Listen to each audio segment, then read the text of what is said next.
बुजुर्गों से सुना था जान है तो जहान है, मगर कैसी एहतियात, कहाँ का समाजी फासला। लॉकडाउन में नरमी क्या हुई, आवाम ने खरीदारी के लिए मार्केटों पर धावा बोल दिया। चंद रोज कबल वीरान नजर आने वाली सड़कें, बाजार और मसाजिद अब लोगों से भर गए।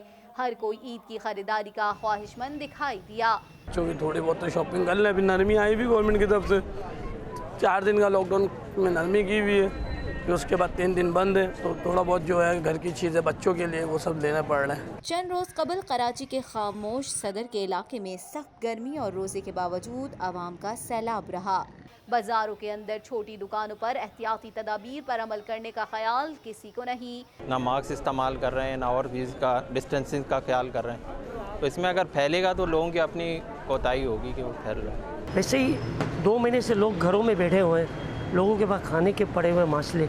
अब देख रहे हैं पाकिस्तानियों के पास पैसा कितने है, शॉपिंग दबा के हो रही है, कोई डिस्टेंसिंग का ख्याल नहीं है, मास्क लगे हुए फिर भी कब साथ जुड़े हुए हैं। तंग गलियों में समाजी फासला हवा हो गया। इस सूरत हाल में डॉक्टर्स ने कोरोना केसेस के बढ़ने का खदशा जाहिर कर दिया, जिसकी वजह से हमें शक है कि अब रमजान में इसमें तादाद में इजाफा हो, क्योंकि खासकर अब देखा जा रहा है कि लोग जो है वो दुकानें खुल रही हैं, लोग बाजार में आ रहे हैं। इंतजामिया की SOPs की खिलाफ वर्जी पर अब्दुल्ला हारून रोड पर वाक़ ज़ैनब मार्केट, विक्टोरिया मार्केट और इंटरनेशनल मार्केट सील कर दी गई।